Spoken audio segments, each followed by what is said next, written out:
چوتھا عقیدہ آپ کا یہ ہونا چاہیے کہ اللہ تعالیٰ نے جو وعدہ کیا، اللہ تعالیٰ نے جو وعدہ کیا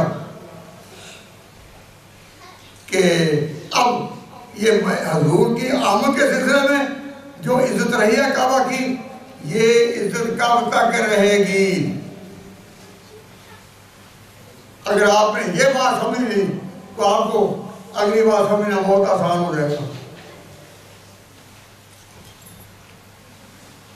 اللہ تعالیٰ نے کعبہ کو جو بچایا وہ کس کی عزت میں، کس کی آمد کے بشارت میں؟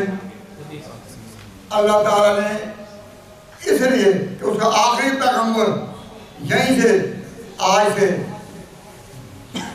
تقریباً کچھ دن پہلے کہا کہ یہی جو اٹھے گا، یہ اللہ کا تعالیٰ فیصلہ تھا۔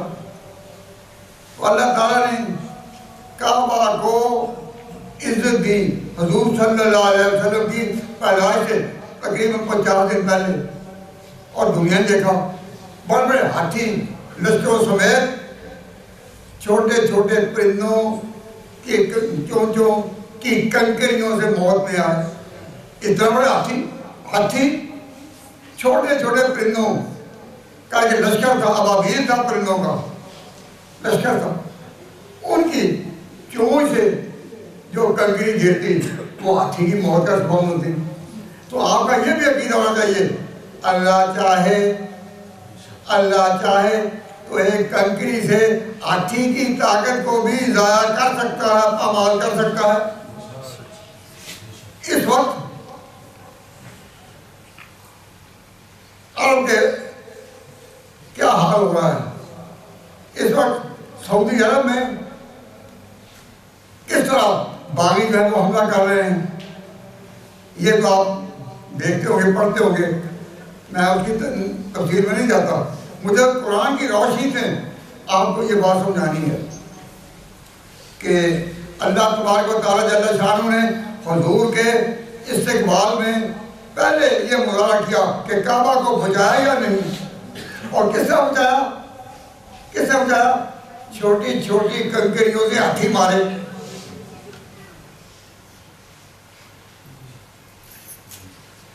یہ نص ہے قرآن پاک کی، چھوٹی چھوٹی کنکریوں سے۔ علم جل جلالہ فی تنزیل وارسل علیہم طیرا ابابیل ترمیہم بحجارۃ من سجیل۔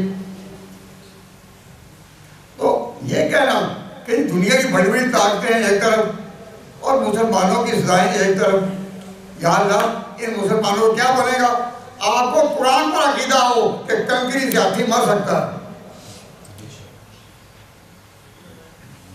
یہاں کئی اصحاب علم بیٹھے، بڑے بڑے علم سمجھ والے،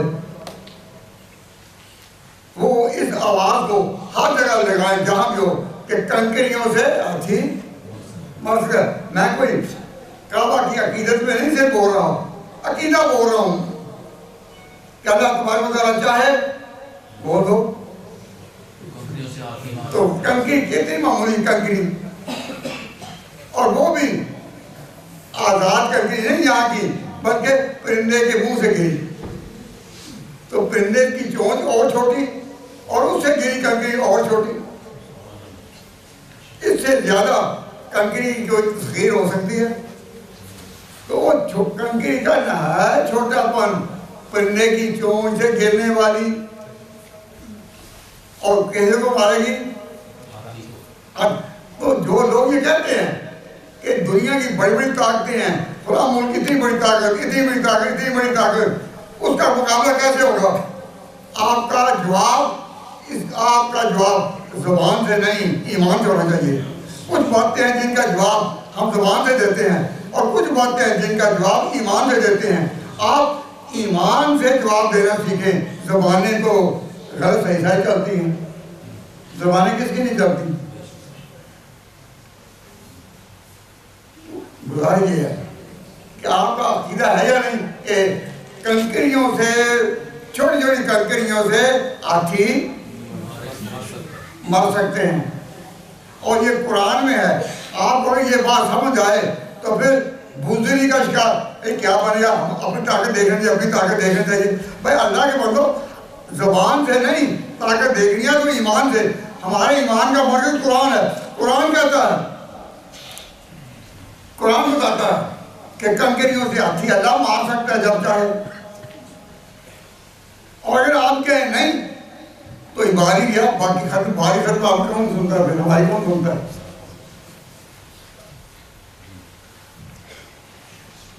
تو پھر اس گزارش پر کہ اللہ تعالیٰ نے جو حضور کو یہ عزت دی کہ حضور کی خاطر کعبہ شان قائم ہے، یہ عزت قیامت تک باقی رہے گی.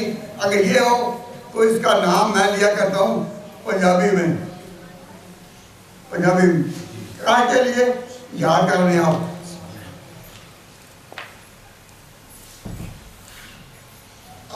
عربی کا لفظ بولوں تو ذرا مشکل ہوگا. تو حضور اکرم صلی اللہ علیہ وسلم کی خاطر اللہ نے جو کعبہ کو بچایا، تو حضور کے احترام میں، حضور کی عزت میں، دین اسلام کے آنے میں، اور لوٹے گی کعبہ کی شان وہ پہلے والی جو ابراہیم نے کھڑی کی تھی. اور ابراہیم کے نام پر ہی ایک پیغمبر آئے گا، اس کو سنبھالے گا. تو اس پیغمبر کا قبضہ جو ہوا، پکا ہوا یا کچا، یہ مسئلہ ہے. اس کا جواب بھی آپ زبان سے نہیں، ایمان سے دیں.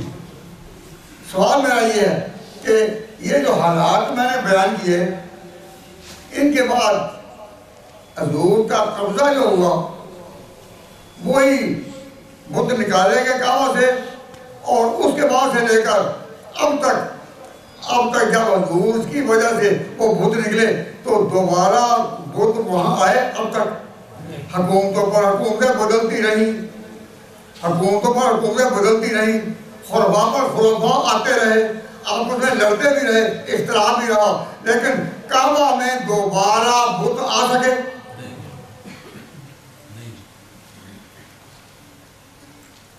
اس کا جواب ہے نہیں.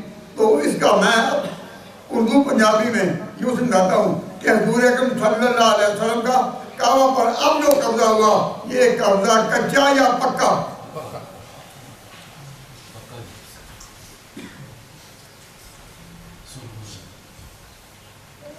اور پھر بھی کہتا ہوں کہ اس کا جواب زبان سے نہیں، ایمان سے دو کہ حضور صلی اللہ علیہ وسلم کا جو قبضہ ہوا، تو یہ قبضہ کچا یا پکا؟ اس میں ہمارا اہل سنت والجماعت کا، علماء دیوبند کا عقیدہ یہی ہے کہ قبضہ پکا ہوا. قبضہ پکا ہوا. آپ بھی سب دل سے کہہ دیں کہ قبضہ پکا. اللہ تعالیٰ آپ کے ایمان کی حفاظت کرے اور ایمان کو بچائے رکھے کہ حضور کا قبضہ پکا. یہ ہندوستان میں ایک فقیر جا رہا تھا سرائکی علاقے کے پاس سے. اس سے پوچھا کسی نے کہ ہمارے پیغمبر کا قبضہ پکا یا کچا؟ اس نے کہا تم پکا کہتے ہو، میں کہتا ہوں کروڑ پکا. اب تک وہ بستی کروڑ پکا کے نام سے معروف ہے. کروڑ پکا کہ یہ درجہ پکا ہے یا کچا؟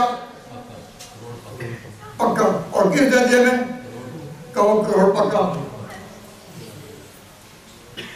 آپ کس طرح یہ انگلینڈ میں کروڑ پکا کی بات ہو رہی ہے؟ تاہم عقیدہ پکا. اور اس کے لیے میں ایک نہیں کئی حدیثیں بیان کر سکتا ہوں.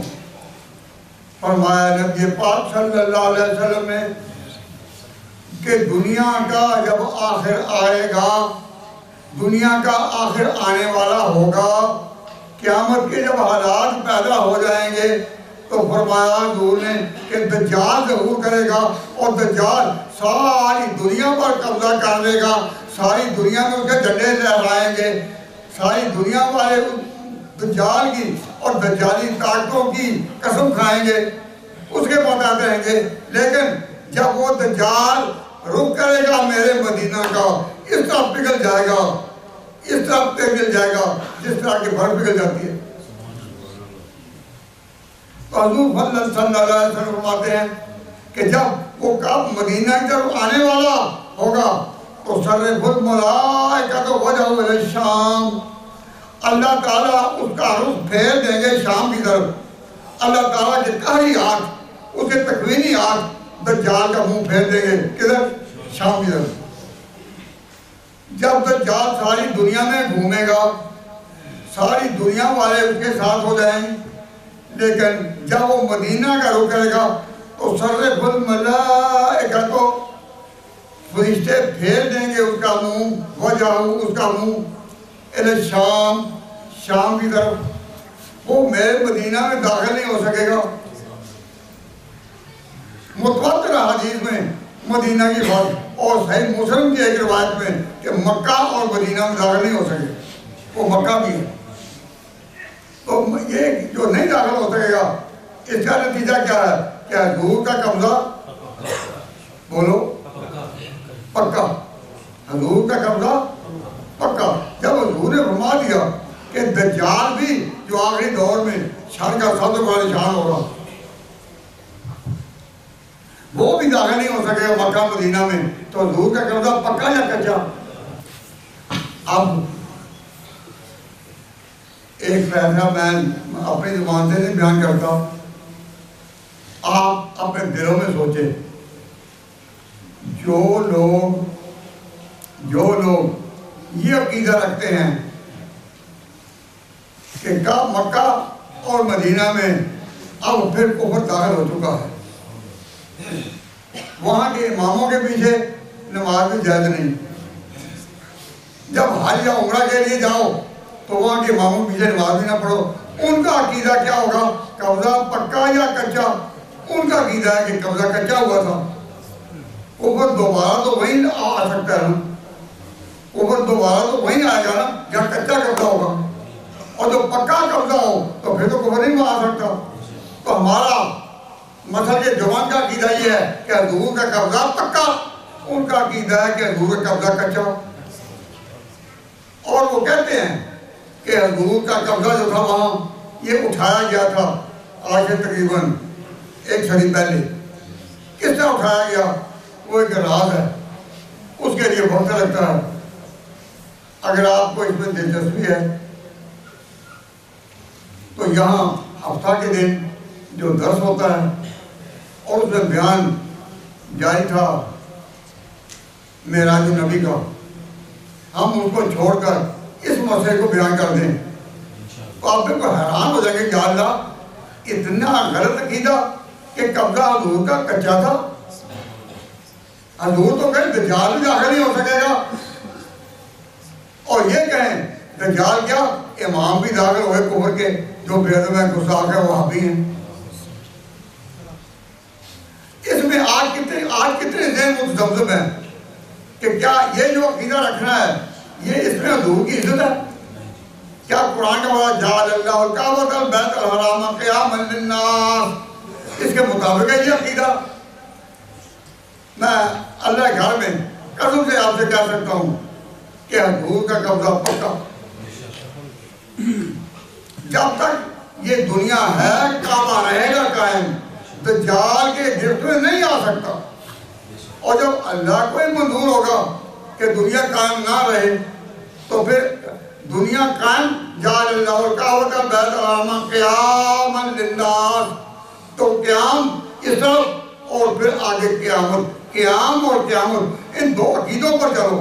آپ مسلمان ہیں، آپ کا عقیدہ ہے قیامت پر حق ہے، اور قیامت کا مطلب یہ کہ قیام کائنات کا ایک طرف جب ختم ہوگا، قیامت دوسری طرف، قیام اور قیامت دونوں کو مانتے ہو یا نہیں؟